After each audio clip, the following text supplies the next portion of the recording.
Thanks, Sabine, for agreeing to give this talk, and welcome to DIAS. I know you've been here a few months already, and you're going to tell us about defects in the ON models. Yes. Thank you very much. Thank you. Yes, so I wanted to give an introduction to my work and more broadly an introduction to defect CFTs. So I will start with a review on some earlier work that was on the ON model and other models like defects, and then in the last part of the talk, I will present some recent work that I did and that is linked to what I'm currently doing. But first, I wanted to give a broader overview of these defects, as I know that it's a very broad audience and it's not a topic you're familiar with. Okay. So before I start, what I mean by defect CFT is just that we start with a CFT in some dimension, D,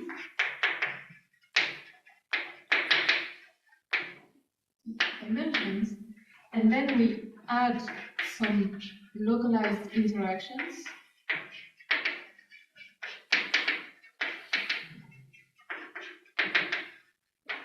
in a smaller space, so dimension P smaller than D.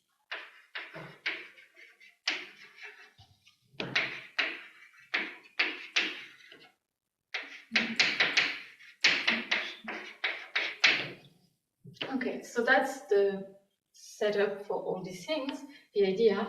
And the thing is that you don't completely lose your conformal invariance. You will still have some conformal symmetries. You will just have some new data. And so it would be a new CFT with some new data. It could have new phases, etc. And you can do that for any CFT. And here I will focus on ON model or other harmonic model, just because in D equals 3, the ON model gives you one of the most studied family of CFTs that describe physical system. Like in N equal 1, you have the Ising model, N equal 3, you have the Heisenberg model of magnetism, etc. And it's often accessible analytically. So you mean an ON vector model? Yes.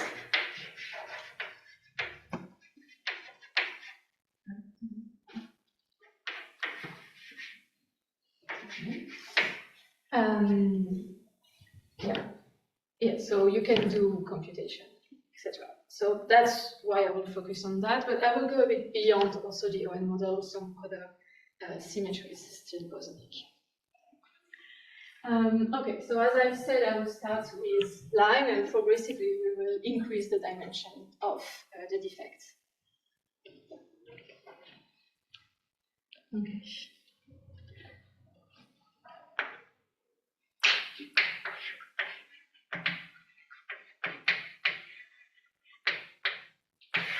Okay, so this first part is based on this paper by William Pannell and Andy Stergiou at King's College.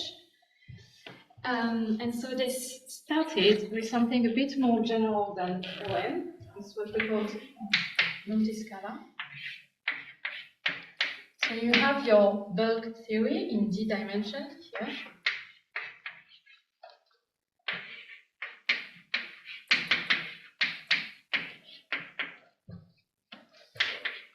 You have your vector field, phi I. And then here I put what I call multi-scalar interaction. So it's still phi 4, but it's a bit more general than just ON. So here this coupling, it's a fully symmetric tensor. So in principle, you can have a lot of different couplings. And then we add our defect. So as I said, here it will be a line, hi. And you just interact in one dimension, and the field will be one, and the other component, that's zero. Okay. And then you can study the energy flow for this new coupling HI. So it will be in D here, 4 minus epsilon. Okay? And so the thing is that because this defect is here localized on this line, your theory in the bulk will be unchanged. So the beta function of this lambda will still be the same, and you will have the same like CFT data associated to that. But you will get some extra data from this hi, and in particular the 1-point function, of phi here, phi I x, will be non-zero because of this hi here that we added. Yeah. Is the bulk compact or what? What do you mean compact? It's just on RD? When you integrate ddx, Yes. what are the limits? Is that a compact region or not? It's just RD is every dimension from minus infinity. Okay, so it's not compact. No. No, that's just standard action in QFT. But you've got a generally conformal theory in any dimension. That's rather general, restricted. Oh, so here in this case, yeah, you have in D equal 2, in D equal 3, 4 minus epsilon. There's a fixed point at which Yeah. she's going to sit. She's going to insist that the beta function is of that. There's no way conformal invariant now, especially in the general. Oh, no, okay. So here you have your action as a general D, then you can put 4 minus epsilon, find a fixed point of this theory in this dimension, and at the fixed point you have Yeah, conformal okay, then you invariance. can talk about something, yeah, which might or might not be conformally invariant. Yeah. Right, okay. Go on. Yeah, but in those, in this kind of, I mean, if you forget about the defect, all this theory at the fixed point, the scale invariance is enhanced to conformal invariance in the bulk theory.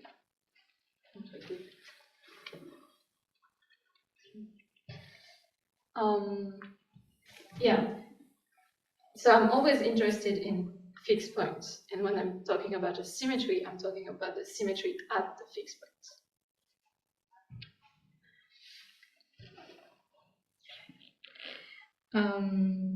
Yeah, so I won't go into the technical details of how they compute that, but then by computing this 1-point function, they are able to find the beta function for the hi. So what guarantees that the beta function for lambda is going to be the same? There are new diagrams that end on that line. Mm-hmm. There are new diagrams that end on that line. Defect. No, it's a bit tricky, but you have your full space, and then you have interactions that are on this line. But if you try to find a correlation between points in the box, it won't matter that you have this line because it's localized compared to the space. So the beta function from the lambda will not see H. Because you would have some new propagators. You have bulk to bulk propagators, yes, and bulk to interface or to line propagators. And this bulk to line is just going to contribute to this 1-point function. So it's going to contribute to the beta function of H. The bulk to bulk propagator does not depend on this. I've got one more question, sorry to delay you again, but you've got this integral over the defect, the line defect. Yeah. Right. And then if you're going to go into 4 minus epsilon land, what do you do with that line integral? It seems to me that it's being treated in a non-democratic way. I mean, it could affect the results. What do you mean? I just mean what I said. I mean, you've got a line integral now. Yeah. And you've gone into 4 minus epsilon. Well, I can imagine, because I understand that action there, how to calculate the 4 minus epsilon dimensions for the the integral over RD. But this one here, I mean, there are time variables in the first term, which are now treated differently to the so-called time variable for the defect. Mm-hmm. But so you have to understand. You can just think about that as 1 plus 3 minus epsilon. So this is 1 plus 3 minus epsilon. And so you split it that way. When you're going to compute 1-point function like this, you will be able to Okay, separate so between it's really, this integral and the rest. So it's really 3 minus epsilon dimensions here. Yeah, you can also. That makes a big difference. Okay, thanks. So I think I understand what you're saying with the graph to the fixed point. You're saying that infinitely far from this point, the coupling becomes the bulk coupling. Yes. And that you're at that fixed point. Yes. So you can, yeah, exactly.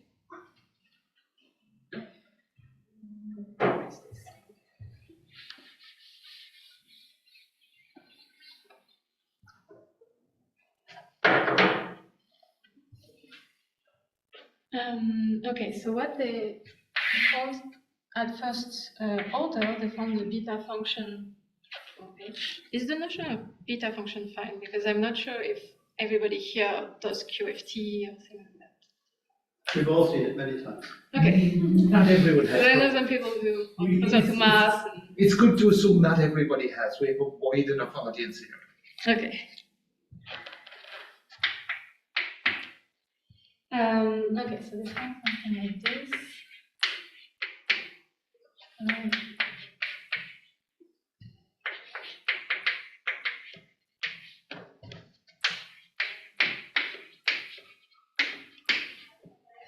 Okay, and this, in all generality, is a bit too hard to solve. You cannot solve it analytically like this for a generic n and a generic lambda. So you need to either do numerics, so if you want to do analytic computation, you need to specify the symmetry here on the bulk. So that's what they did in this paper, and first they did ON symmetry in the bulk.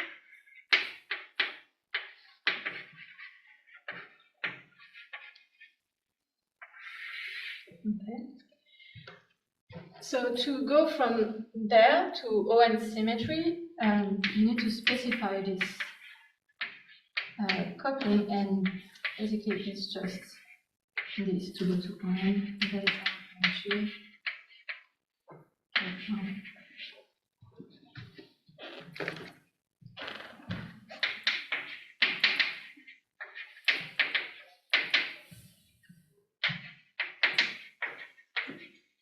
Okay.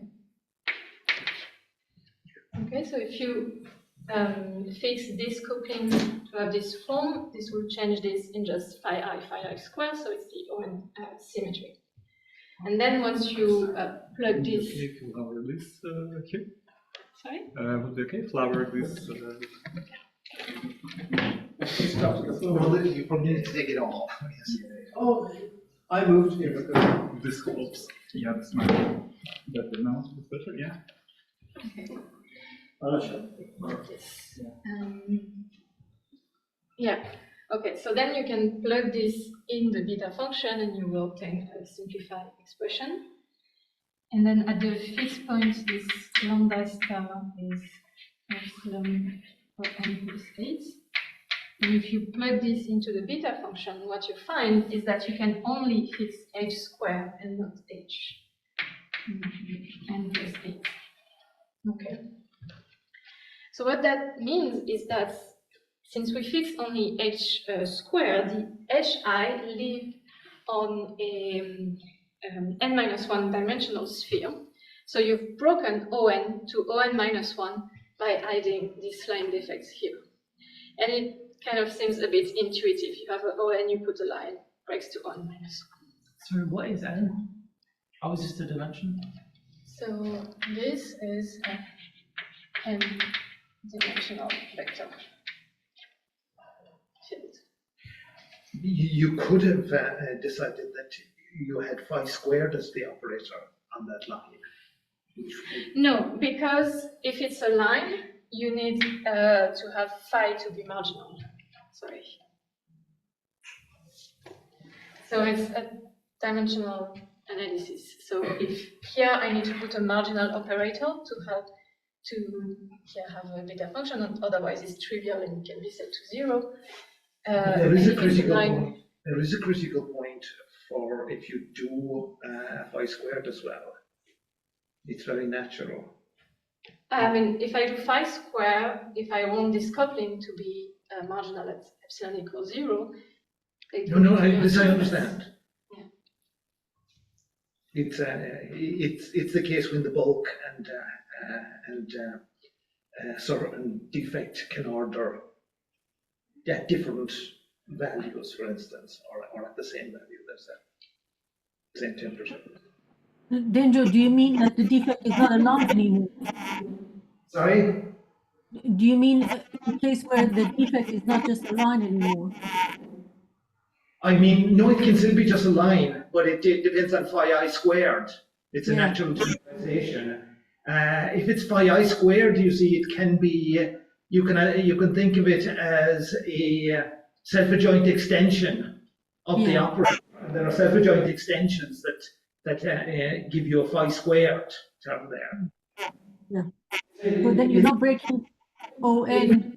It's not a marginal operator, it's a relevant operator then. I see. Okay. Thank you. So by marginal, do you mean renormalizable? Both of them are renormalizable. I mean, marginal means that it has canonical scaling dimension 0. It's dimensionless before critical exponents. Yeah, so usually what you want to do is you want to start here with a coupling that is marginal, so that has 0 dimension in the dimension you chose, and then you put a little epsilon to make it slightly irrelevant, and then you can compute beta functions on this epsilon.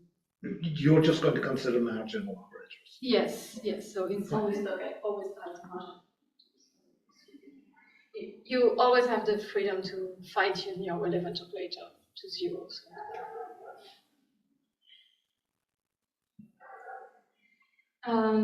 So where was it? Yeah, so then this defect here broke ON to ON minus 1.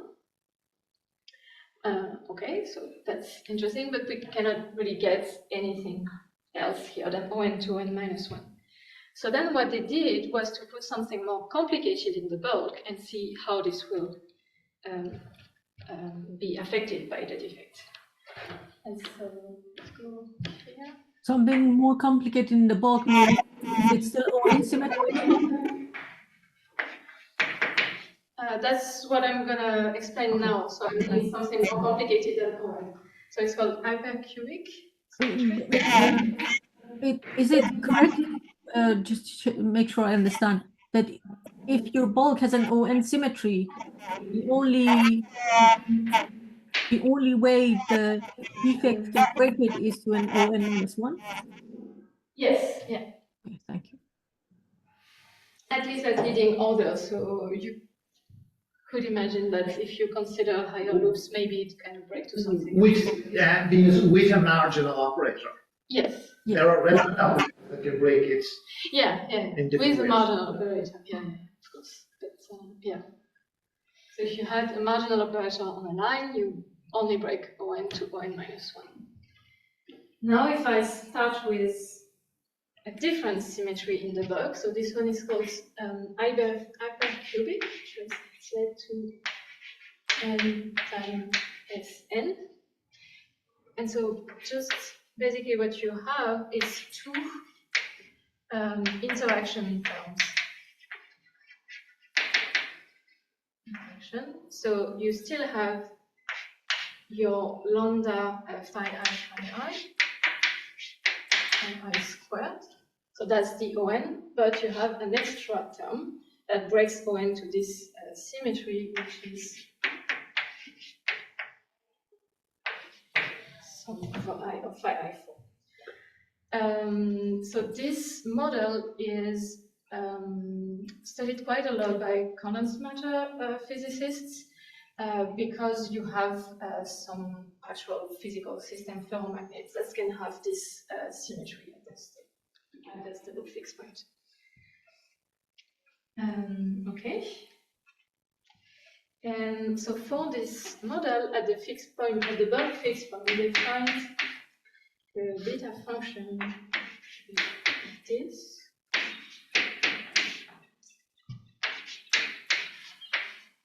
Sorry, why are those operators different? Sorry? Why are those operators different? If I is just Because, sorry, there's 2 couplings. oh, okay. Okay. for the G here. It's just a different, so if in the action, if I add this, the symmetry of the action is not anymore ON. This is Sn. It is this Z1 times Sn. That's called hypercubic because I have this ON because this term does not have an ON symmetry.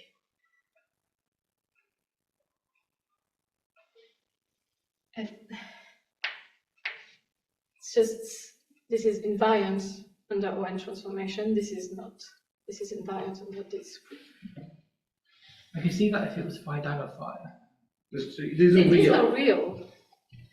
This is real field. It's ON. So where's my O? Oh. So the field, it's a real bosonic field. So there's no dagger. It's not UN.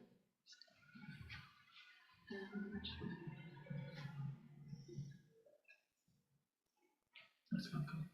Cool.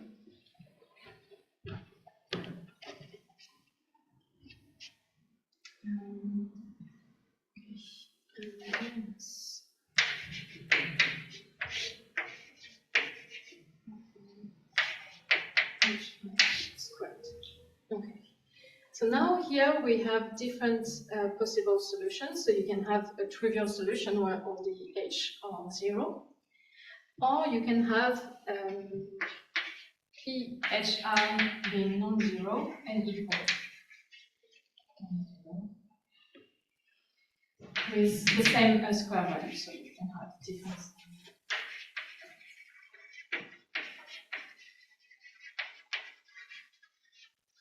Okay, so this will so HP square. So if you solve this, it's 9.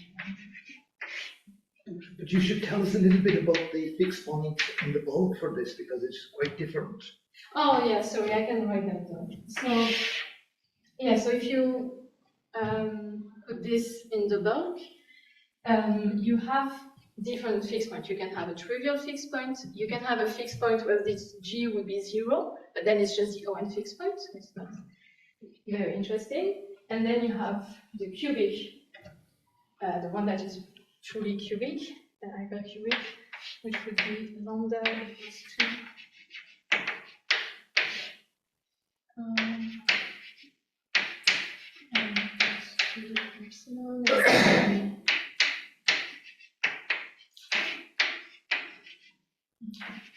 And so, and this is the one where both couplings are non-trivial, and where you truly have this hypercubic symmetry at the fixed point that is realized. And I think normally it's normalized like this, but that's not very important. Okay. And so that's what is called the cubic exponent or hypercubic exponent. Okay. So, and it's that sense, it's quite different because even the lambda, it's not at all the same value as in the ON model. So it's very different. Okay. Yeah, and then you have this fixed point. So now when you have a P of this H that are non-zero, you will break this symmetry, so this proof N. And so I have P that are non-zero with this value and N minus P that are 0, so it will break the symmetry.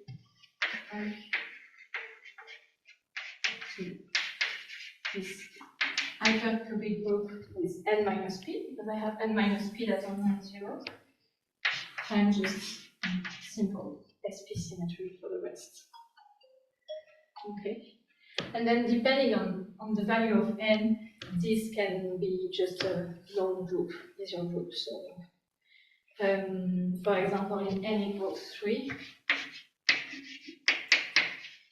this thing, so you can have 2 that are non-zero, and this thing will just be the other group D4, for example. Sorry, Sabine, you said this as application of quantum spatial physics. I guess Yes. it's in logic, that would be kind of like an impurity in a crystal. Sorry, it cut a little bit. I did not understand. With the line defects, I can understand it as an impurity in a crystal, let's say, right? Yes, Uh, exactly. Yeah, whereas with these ones, this would be, I don't know, maybe imposing a magnetic field or electric field that would change the symmetry of the crystal. You mean how they would in practice implement this impurity line? Yeah. I don't know experimentally how they would do that. Okay, thank you. It should involve some slightly different couplings on a line defect, and if you put it in a lattice one, Uh-huh. you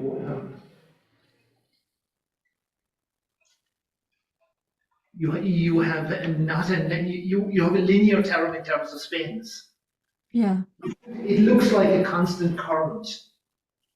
Yeah, that's why I was thinking of putting it in a magnetic field. No, a magnetic field wouldn't do it.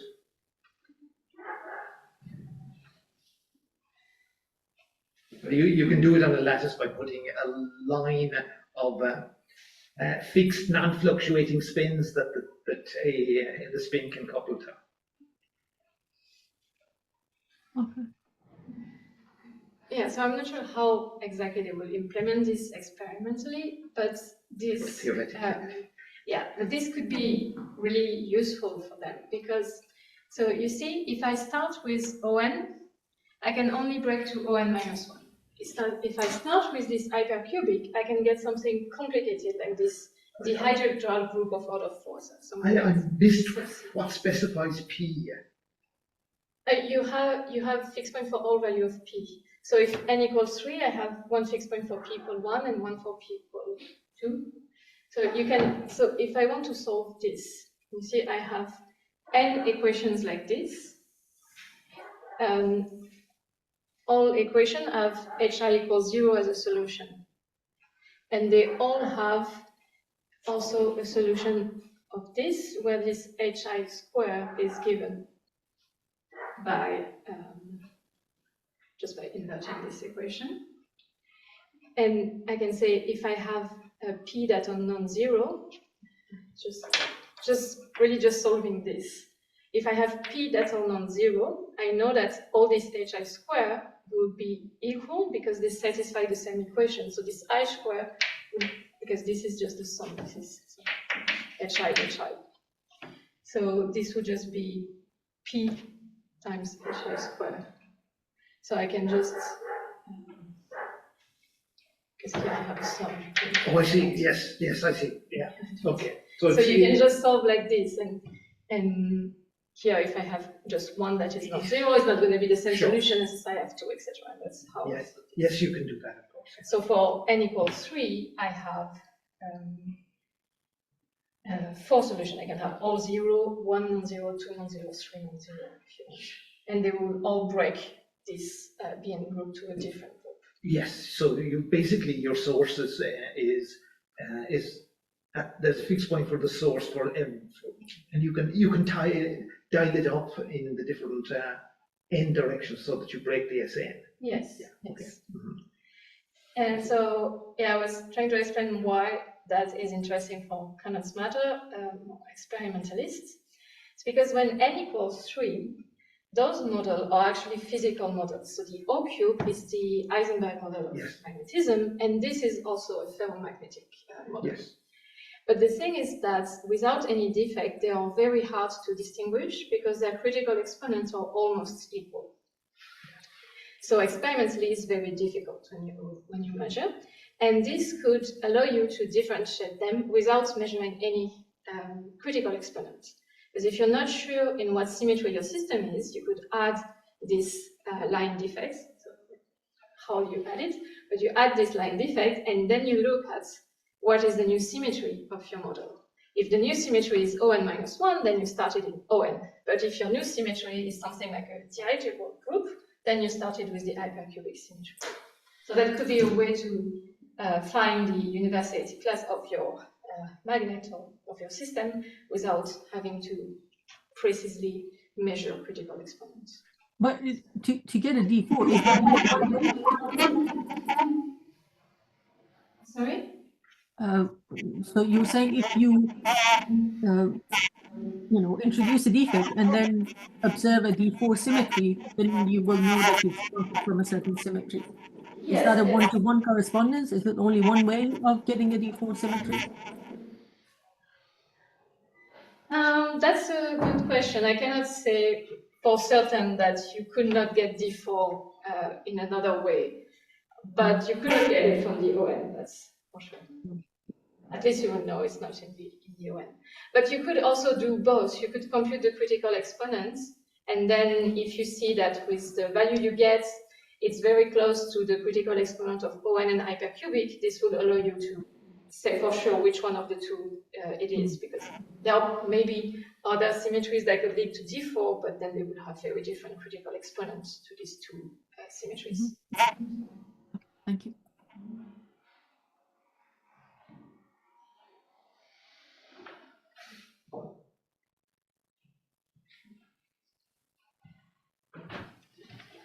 Okay. So then after a line, you can just go one dimension higher and do a surface.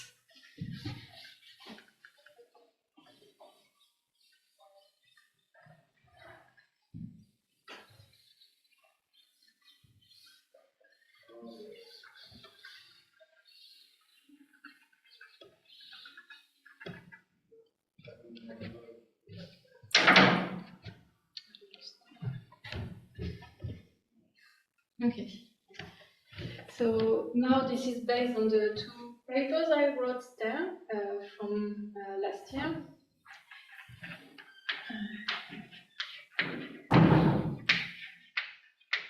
So here for surface, they only looked at defects perturbing the ON. They haven't looked at other symmetries. Okay.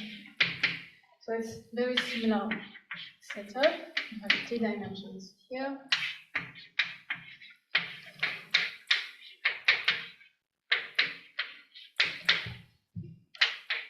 And here we just put ON, so directly.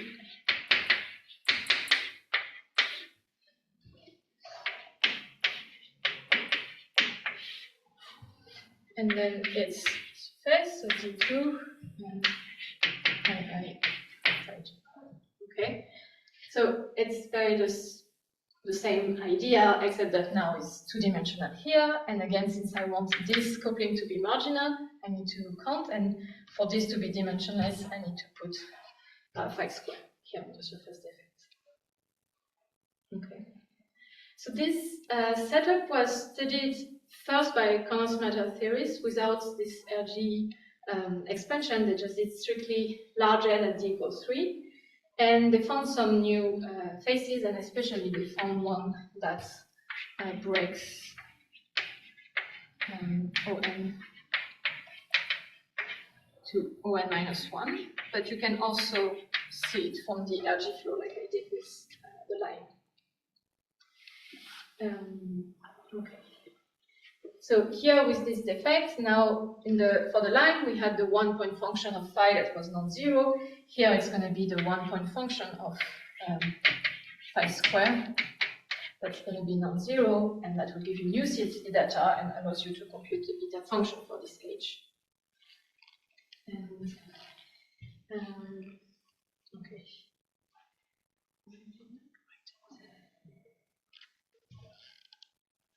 Okay, so first they studied the case where you just have a diagonal one where Hij is H delta Ij. And in this case you will not break ON.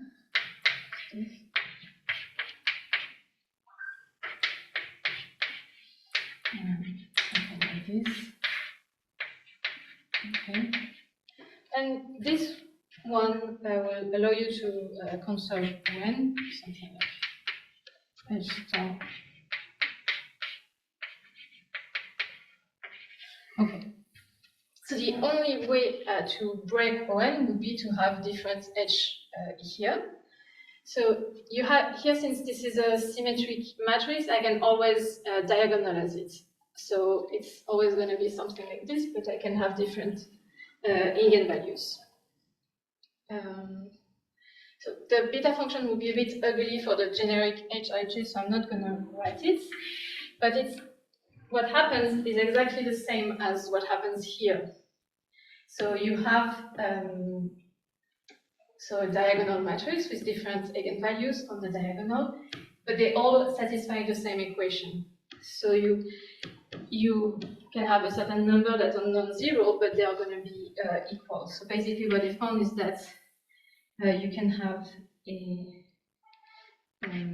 P that have the value HP and N minus P that have the value H N minus P, and that will break you to P times O N minus P. Sorry, I did not write it. Okay, so it's very similar to this line thing. And again, the reason why I wanted to mention that is that, again, if you start to ON, you don't have something very rich. You can only break to some product like this, OP times ON minus P. Okay. Okay. But this, again, are like low loop results. So this is first order. And we cannot say for sure that if you add higher loops, maybe you can break to something else. But because of the structure of this defect, it's quite hard to compute loops. Okay.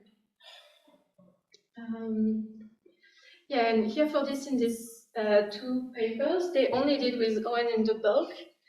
But I had a master student this summer that looked at what happened if you put hypercubic in the bulk. And in this case, he's not as interested as the line defects because we have the same kind of behavior here. We can only have P that have some value and minus P that have some value. So yeah, it's very similar in the other instead. Sorry, Sabine, I have a random question. This is always assumed at 0 temperature, right? Oh, yes, yes, sorry. So what would happen if we introduce a finite temperature? I would say this is assumed that the critical temperature, the bulk critical temperature is what is assumed. Yes, yes. Oh, you're right. Yeah. Because temperature enters into these models in a slightly different way. It's the deviate. It affects the mass. When the mass is 0, then that's the critical temperature. Mm-hmm. So this kind of models, I have never seen something doing both non-zero temperature and defects. So you can do like non-zero temperature without a defect like this in the ON model. It has been studied, but as Tenjo say, what it does is add you something that looks like a mass. And they call this the thermal mass. So it's a different type of CFT. It's not really a CFT anymore because you have non-zero mass. So I'm not sure what you do with the defect on top. You had another layer. But you could discuss some analogous situation where you make one of the directions periodic.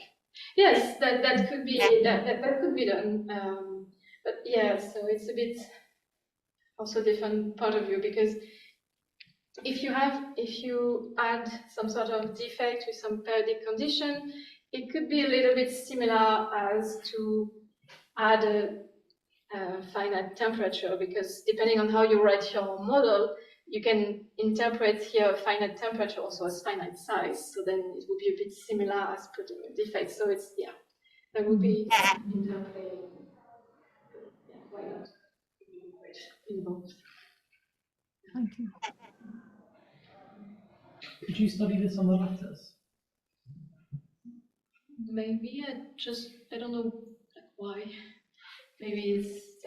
I mean, if you're wondering about high order loop effects, doing it non-metallically. Yeah, I mean, you can do also d equals 3 large n. That's possible. Presumably, all of these results you can make exact at large n. Yeah. So here, in this paper and then in what I'm going to present now that we did, we really were interested in RG flow and fixed point. That's why we studied it like this, and not so much in large N, but you could also do large N, and then you can have a lot of analytic results.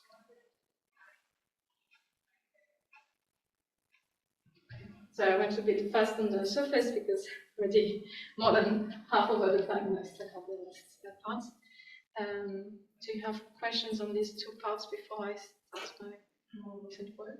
Just to comment on putting it on a lattice, it becomes quite difficult when you break translational invariance to study these things on lattices, because there's a lot more happening.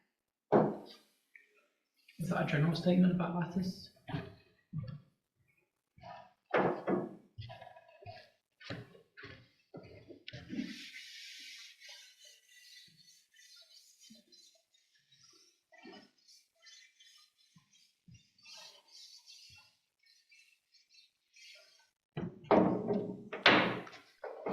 Another question. Sabine, do you have a limit on how large n should be?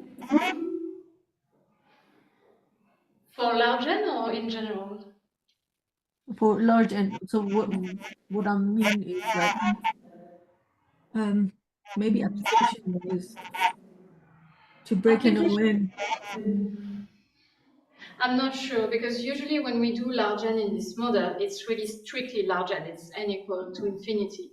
So to have an answer for application, you would need to look at the next to leading order and see basically how it behaves in 1 over N to give an N that would still be quite rigorous to do it. But I don't know, I cannot give a number like this. You would really need to see in your specific model, the next to leading order of this, because if it behaves, if the next order is 1 over square root of N, then you will need a higher N than if the next order is only 1 over square. Thank you.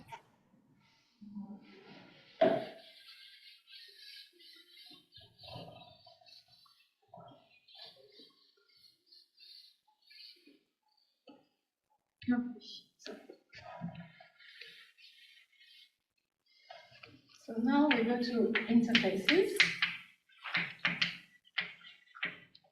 So why interfaces and not volume? Because I started with a line, so dimension 1, then surface, dimension 2.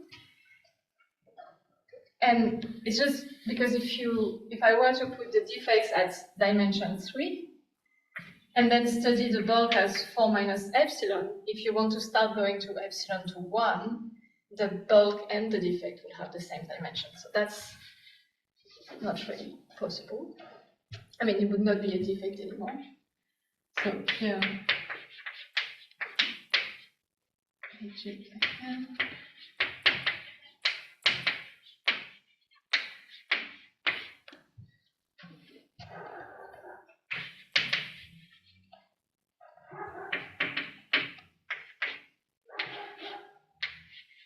okay, so now we fix the codimension instead of fixing the dimension. So for line and surface, they fixed the dimension, so the defect at dimension 1, dimension 2. Now it's just the codimension. So the defect is in 1 dimension lower than the bulk, but this is what is fixed. So here the D would be 3 minus epsilon. So my interface would be 3 minus epsilon dimension, and my bulk would be 4 minus epsilon. Okay, so it will always be in interface. And of course, in the surface defect that we were doing before, if instead of doing 4 minus epsilon, we were looking at a 3-dimensional bulk, then this would be the same as this. It would also be an interface. Okay.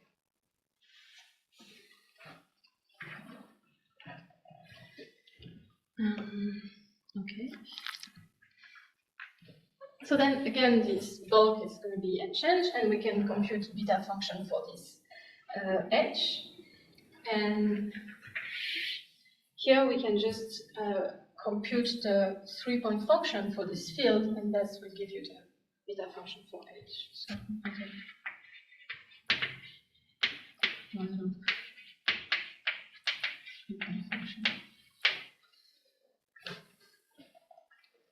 to give you a little bit more details, here for this one loop 3-point function, we will have two contributions. So one will be purely from the interface. So it will be a graph like this.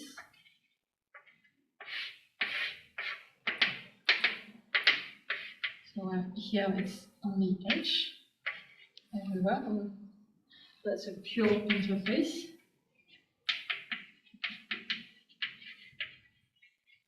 And then we will have a contribution, let's try like this, that will mix the bulk coupling and the interface. So here you would have an H and here a lambda. Okay.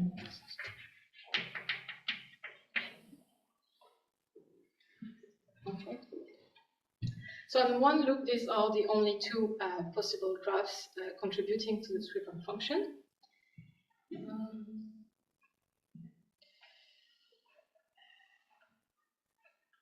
If I have time or if I should skip this. Okay, let's just skip the technical details here.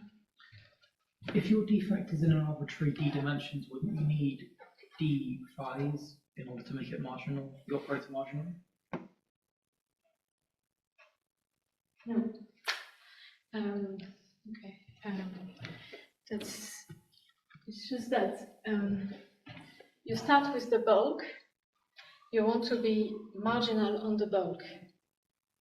So then here, since I have 5, 4, I need to have 4 dimensions here. So this gives me d equal 4. So then d equals 3, sorry, because it's d plus 1. So then here I have 3, and if you count, this would give you a big thing. Because basically the dimension of the field here, UV, would be d plus 1 minus 2 over 2. So it's like d minus 1 over 2. So it means that here this dimension would be, so if you have P field, it would be P times d minus 1 over 2 minus d. And this will give you that P needs to be 3. So you can cancel all of that when d equals 3.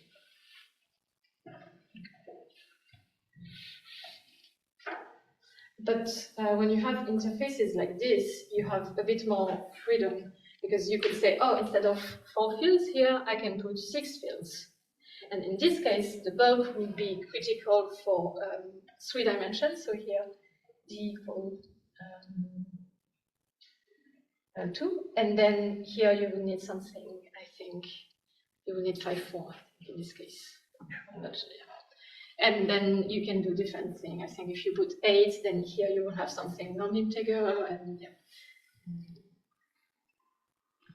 I have another random question. Could your defect be with time? The defect be what? Change with time. With time. Oh. Time, yeah.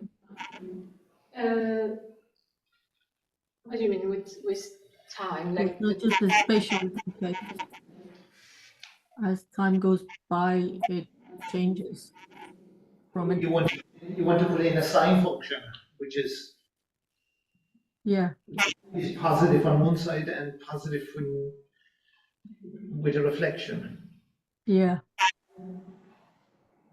I think she wants to make that the modulus in some sense. I mean, yeah, I mean, you could, I just don't know what it would happen. I mean, you can do a lot of different models.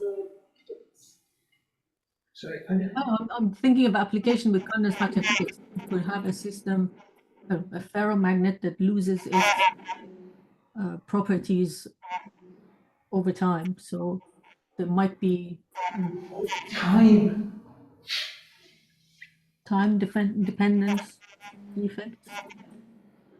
But we never, like, I just don't understand from a QFT. she wants to make it time dependent. to make it a time-dependent problem, because you could do that, but it's a very different. Yes, different thing, because here we iterate over. It's no longer an equilibrium problem. Yeah, all these things are at equilibrium, so it's really 50. But you can consider dynamic critical phenomena, and people do. In this context, I don't know whether they do or not. Yeah, Yes. then there will be a different setup and everything. It's not the same studies. I see. So There are a whole set of different questions that you have to address. You have to decide whether the order parameter is conserved or it's not conserved with time, and yes, they're exactly. universality classes, even in the bulk. Yeah. Yeah, I mean, maybe it would be doable. It's just not what I'm interested in here. Here, I want to explore the space of 3D CFT with interfaces and defects. So I could possibly try to generalize that to other type of models. Thank you.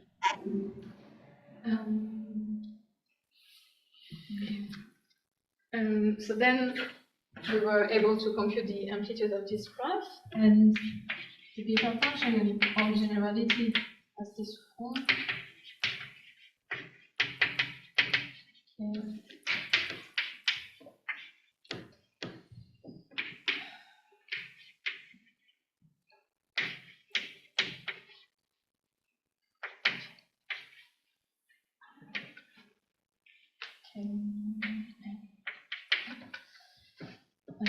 And then you have the mixed term.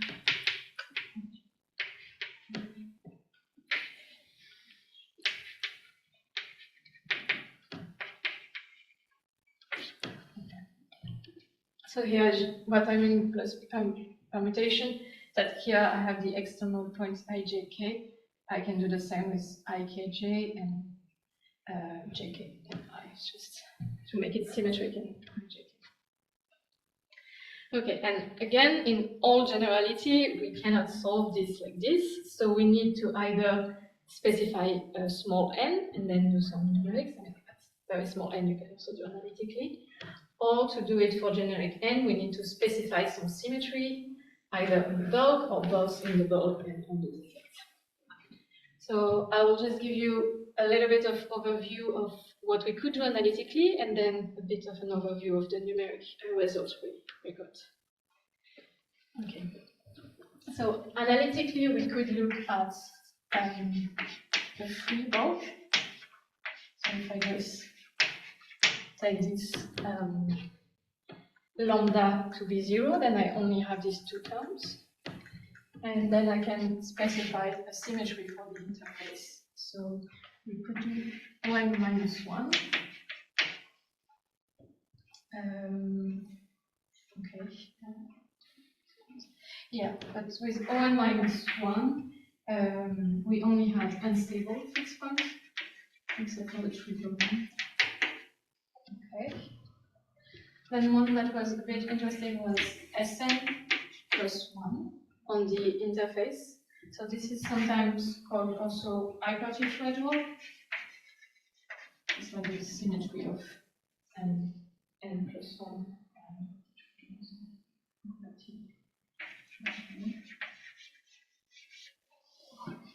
So that's H.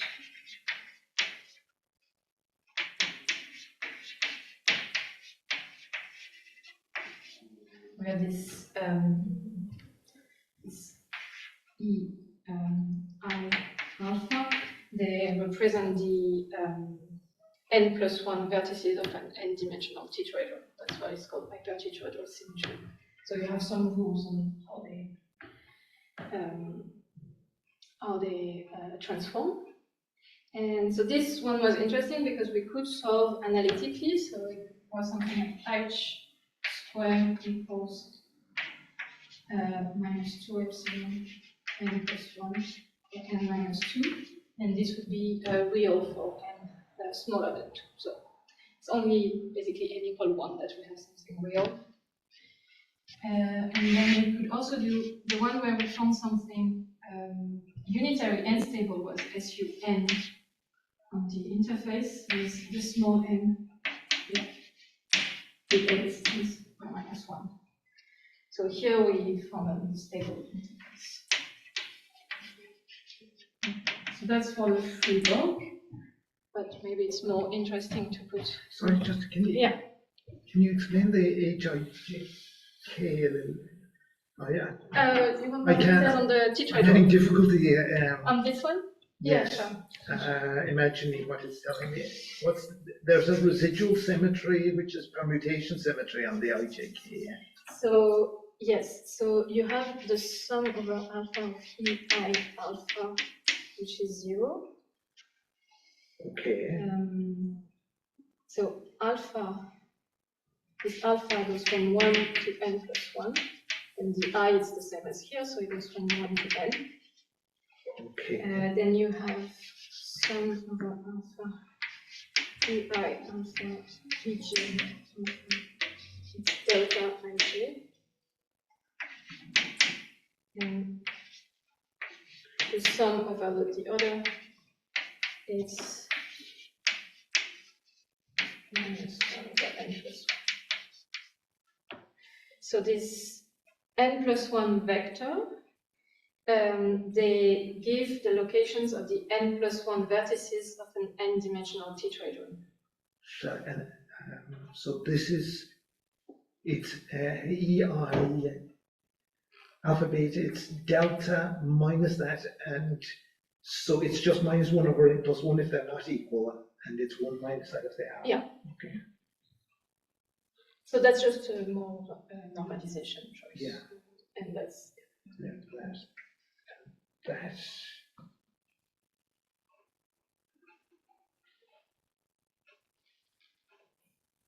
It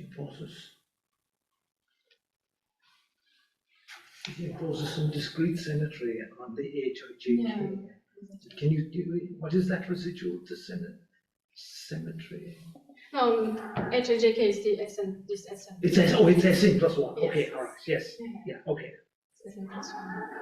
Yeah, I will say that in a minute for the numerics, but we were also interested in these groups because then they are discrete groups, and it was easier to do the numerics because we could list all the subgroups and then really identify what the symmetry is broken to at the fixed points. It's easier than for ON.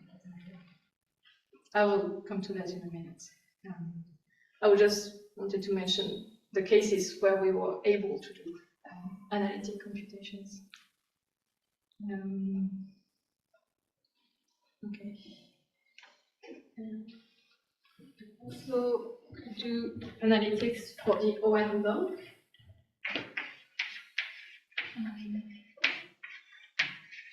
But again, with specifying the interface. So if the interface is ON minus 1, so that's actually what we had done in this first paper. We had studied only this particular case.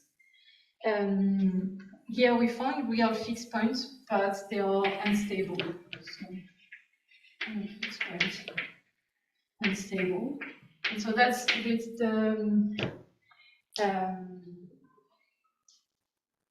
not the equivalent, but it's a bit similar as what you had in line in surface defect. When you start with ON, you can break to ON minus 1. Then we have SN plus 1, where we could do some, again, like over there, some analytic computation. But we had only a real fixed point for n equals 3.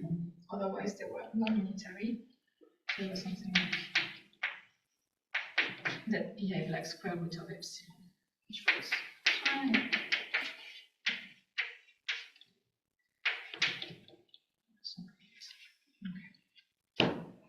And again, this SUN also. Non-unitary meant that you didn't get real roots for the. Exactly. So they can be also interesting in some cases. It depends what kind of applications you want. And that's something that we found a lot here. And I think it's because of the cubic nature of this interaction. is that a lot of the real fixed points were unstable, most of them, whereas the purely imaginary one were stable in some values of n. And this, I think it's also because here we have something like phi cube, because if you're familiar with the Yang-Lee model, Yes, it's the phi cube. singularities, they must be. That's what you find in this Yang-Lee model. You have a purely imaginary fixed point which is stable and so non-determinate. So I think that's why it can. That could be induced by a line defect somewhere else, a complex line defect. The Yang singularities, but they,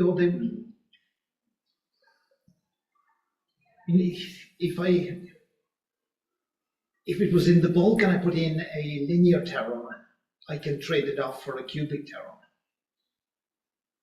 You want to put the phi cube in the bulk and then. I want to put a line in. I mean, I'm wondering, can I trade off the cubic term for a line defect? Oh, but still with an interface. Yes. I think. Line I mean, you defect, can, yes. but then with this dimension, it's not going to be marginal. So maybe good with some different order and bulk. Yeah. It could be.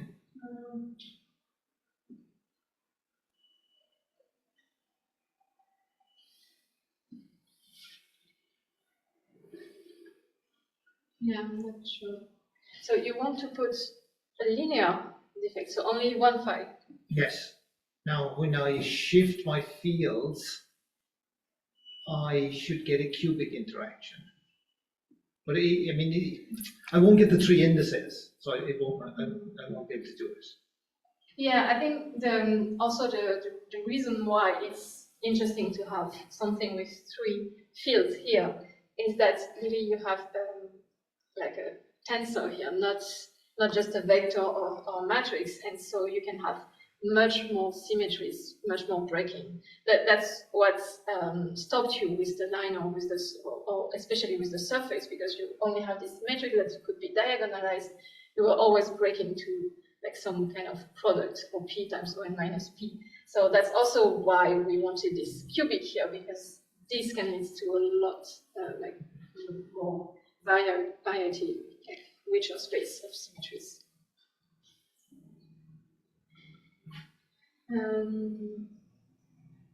Yes, so maybe I can say a few words on the numerics that we did at the end. So we are. May I ask? Then what you are suggesting is something like swapping a line defect with an interface. Yes, but I won't be able to get anything like that generality that she has. Yeah. I can imagine if I just had one, if I had just one coupling there, I could do it. Mm. But conceptually, it makes sense, right? You know, for the space with the, but then you have a line defect, and you're left with a three-dimensional symmetry. Should be similar to a three-dimensional interface defect, which leaves you with a line symmetry. Does that make sense? Yeah,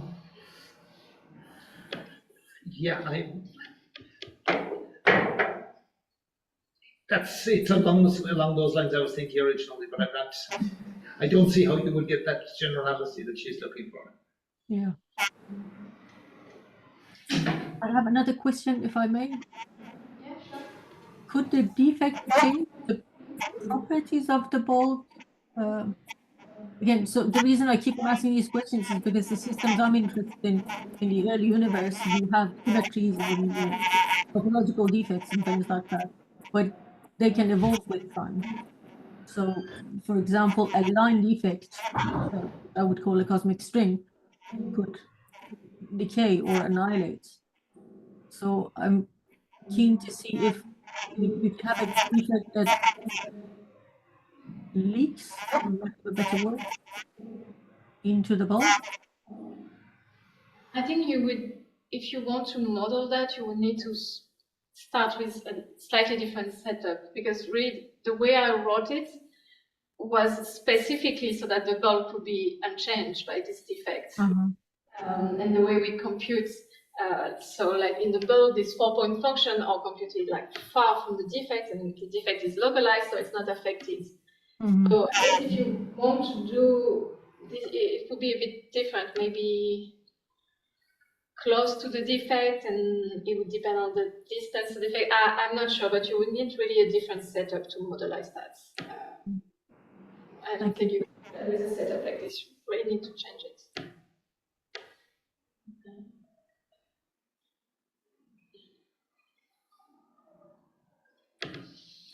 Yeah, then for the numerics, so what we did was fix the value of n, and then for each n we chose a certain number of bulk symmetries, and then we solved numerically and classified the fixed points with their symmetry. So to classify them with their symmetry, basically we have two invariants, h squared with h and k, and hi squared.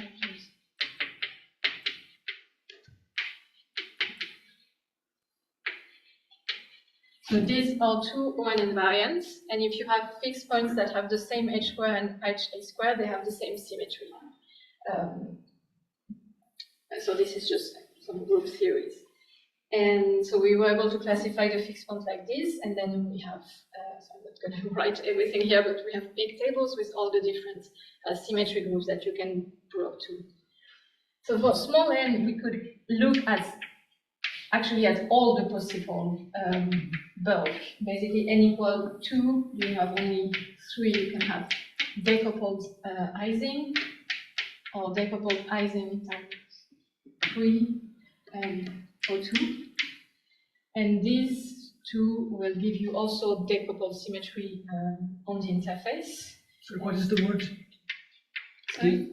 I didn't catch the word you're using for I. Ising. Ising.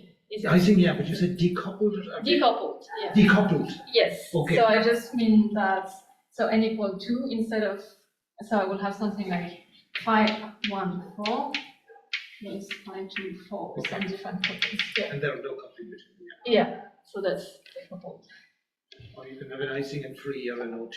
Okay. Yeah, and if I start with something decoupled on the bulk, the resulting fixed point will also be decoupled. That's what we found. And then n equals 3, you also have a few decoupled one. And then you can have both 3. Set to the hypercubic, B3, and the symmetry, O2 times Z2, so biconical. Yeah, and again, just like with the line, we found that they can break to different things. What is beta 3? B3, I erased Oh, it. That was the hypercubic yes, that yeah, I wrote earlier. it's Z3, Z2 cube times S3. Yes, so that's this hypercubic. And like with the line, we found that they break to different symmetries, but the O3 is much richer than with the line. With the line, it was only ON to ON minus 1. Here, we don't only have O2, we also have some SN groups, so S4, S3, or just in Z2 symmetries. And then for higher ends, we cannot do for all possible groups because there are too many possibilities, but we did up to, so we did between 4 and 8, if I remember. And here we just looked at 4 possibilities, so 3, ON, this hypercubic, and the hypertetrahedral onto this SN plus 1 thing. And then we have big tables where we could classify, and we found like something very, very rich. So I cannot list everything here, but we started finding complicated proofs, like dihedral proofs, things like this. Sometimes fixed point with no symmetry at all. So really a very rich landscape of symmetries. And do you have something happening with Goldstone borders? Because you're breaking continuous symmetries. Yes. But you're probably you're saying yes, critical, so- so you may not notice. Yeah, so it has criticality. So, but what you do have, I didn't mention it because it was a bit out of time, but in all these theories, when you have this breaking of symmetry, you always have some operator that's going to be marginal at this defect fixed point, and they're called tilt operators. And that's something that will always happen So those- at this. And those are associated with those Goldstone modes. I would say so. So, for example, when you break to ON minus 1, you have n minus 1 operators that are like this marginal. So this is. I thought Goldstone bosons appeared when you broke a local symmetry. No, No? global. Global?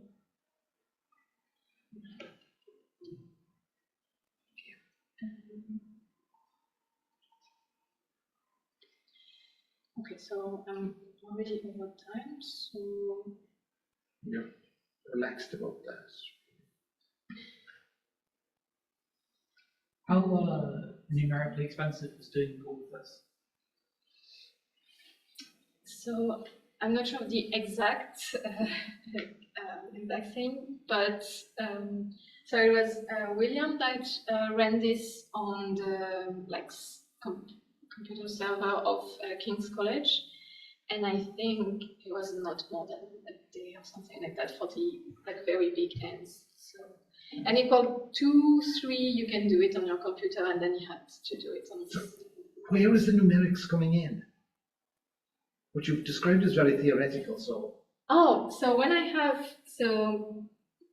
I erased the beta function, so that's where. You mean solving the algebraic equations? Yeah, so I have my beta function that was something like epsilon over 2 h, a, g, k, etc. So if I say now I'm going to look at n equals 3, this is tensor with 3 indices, but now it's size 3. So I have a finite number of couplings. So I can have like 1, 1, 1, 1, 2, 2, etc. So that's a finite number of couplings. And then maybe I fix some symmetry for the lambda. And so instead of having this thing that is like n cube equation, I have 10 equations. And so I have 10 equations with numerical coefficients. They're just numbers in front because we do one loop, so the epsilon is just factorized. So it's just a system of 10 equations of order 3 in the H that are coupled together. And so this can be solved numerically. Yeah, so that's where the numerics come in. Okay, I see. Yeah. Can I ask you a question about beta functions? You write down beta functions for the H's. Are these at fixed lambda? And the 4-point coupling lambda will run as well. Yeah, I did not rewrite it. Normally, I mean, a beta function is a vector field in the space of all couplings. The critical point is where the whole vector field vanishes, not just one component of it.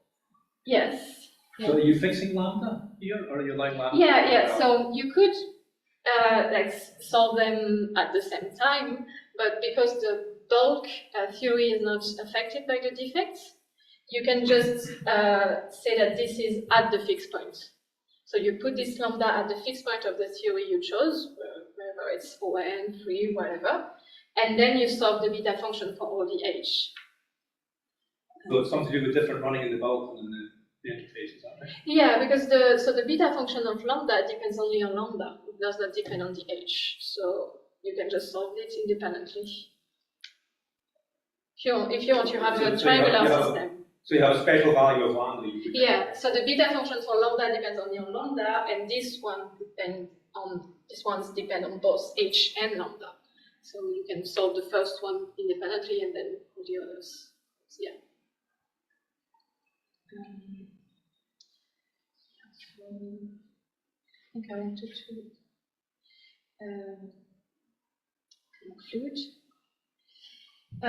Yeah, so I hope that I gave you an overview of these studies of defect CFTs, and in particular in this interface case, what was interesting is that we had a very rich landscape of all possible symmetries, fixed point, etc., that we can obtain with just perturbing the CFT like this. But of course, it's a bit limited because it's one loop. So you have, that means you haven't got the wave function renormalizations, the full set of critical exponents. No. So, I mean, here the wave function renormalization in the bulk is the same, and then you don't have it. But it arises at two loop. Yes, if you want. Yeah. I know, I understand what you mean now. Yes, so it's only one loop, so we don't have that. But also, we could be interested in doing here 3 dimensions, so epsilon equal 1, and of course it's not very rigorous when you only have one loop. So there's still some work to do, like on this, and maybe like looking on the bootstrap approach to this, but I'm really not an expert on bootstrap, so I need some help with that. But then there are also some generalization of this kind of theories. You could imagine having different defects, so you could put 2 defects at the same time, or you could have different bulk theory on each side of the interface. And there were recently this summer a paper by Simone Giambi and his students about some ERG flows on an interface, when on one side you have a free theory, and on the other side you put double scale deformation, which is ON deformation, and they find an energy flow on this interface. So I would be interested maybe in looking at something similar, but more than just double trace deformation. So you could have ON on one side, hypercubic on the other side, and look at an energy flow in between on the interface. So, yeah, this generalization of this. Yes, I think that's all I wanted to say about that. Maybe since it was an introductory talk, I could just say a few words about some other work I do. Just very quickly, so I work on this, but also on computation on higher loop Feynman amplitudes. And these days I'm trying to finish some for-loop computation for long-range model. So long-range model, or where instead of having a Laplacian like this, you have something like phi. Attention to the theta phi with this theta between 0 and 1. And it makes computation of Feynman intervals very complicated. And so when zeta equal 1, you have up to 7 or 8 loops now, and you only have 3 loops for this zeta. So I'm trying to finish the for-loop computation now. Yeah, so in general, I'm also very interested in computing Feynman amplitudes for like non-standard models where we don't have many loops yet. Yeah, so that's all. Thank you for it.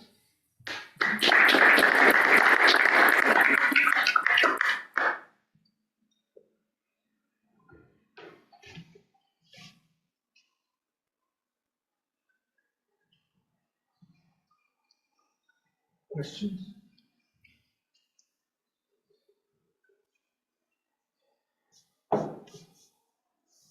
We already had a lot of questions during this one.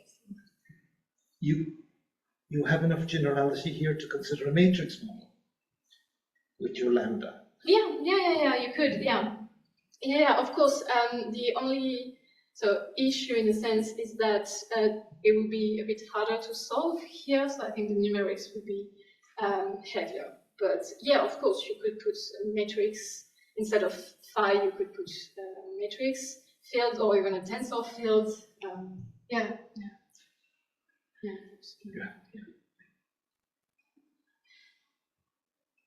Yeah, for example, for tensor fields, we have some interesting fixed point already in like this Melonic CFT in the bulk that I worked on during my PhD, that are different kind of CFT that we can access analytically at Argent. So we could imagine putting a defect on that, which is going to be very involved. Yeah, I mean, in your line defect, you mentioned the expectation value of phi, which was typically non-zero, presumably for it to work. Yes. So, in these, do you have a profile for that? Because there is some profile. presumably for the expectation value of that field as a function of, it presumably is a function of how far you are from the defect.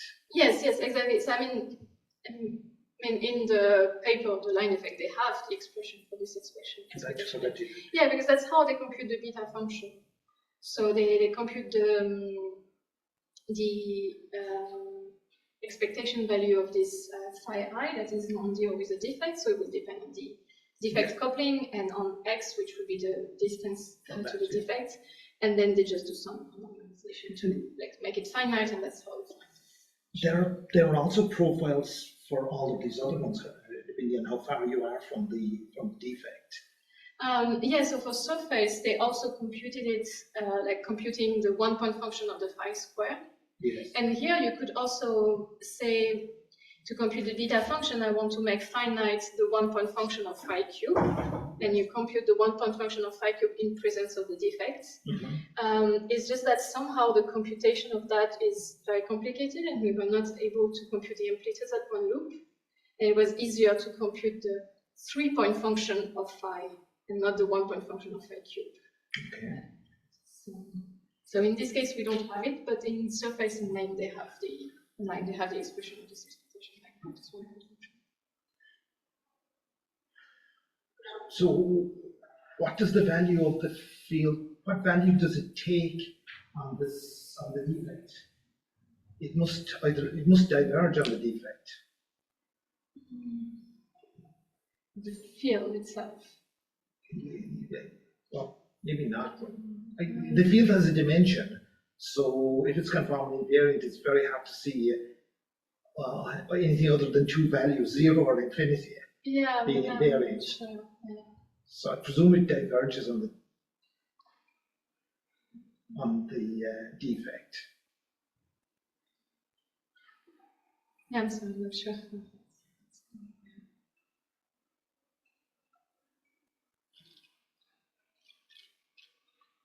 Yeah, something I did not mention, but that has been studied too, is putting a boundary instead of an interface or a defect.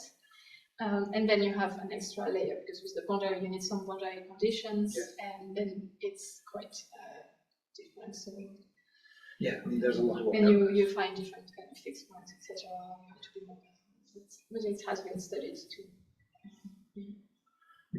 One of the questions that crops up there is whether the bulk orders before the bulk, whether the surface orders before the bulk or not.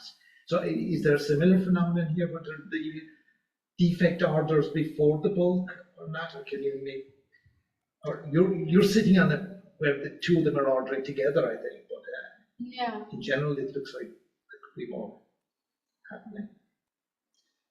Yeah, maybe studying some finite effects very close to the interface that could have something different.